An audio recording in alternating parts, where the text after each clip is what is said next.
अस्सलाम वालेकुम नाज़रीन, मैं हूँ सलवा हसनैन। आप देख रहे हैं सूर्या न्यूज़। आइए नजर डालते हैं आज की अहम खबरों पर।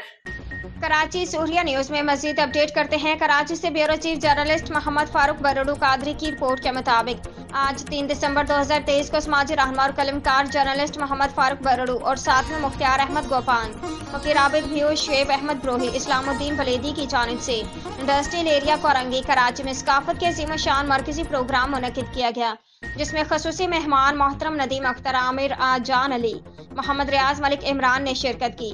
इस मौके पर मुख्तार अहमद गोपान और कलमकार जर्नलिस्ट मोहम्मद फारूक बरड़ू ने कहा कि सुबह सिंध में हर साल दिसंबर के पहले इतवार रवायती जोशो खरोश से मनाया जाता है, जिससे एकता दिन यकजहती का दिन कहा जाता है। कलमकार जर्नलिस्ट मोहम्मद फारूक बरड़ू कादरी ने मजीद कहा, यौम सिंध सकाफत के दिन सुबह भर में लोग सिंधी सकाफत की नुमाइंदगी करते हुए सिंधी टोपी, अजरक और सकाफती लिबास जेबतन करते हैं।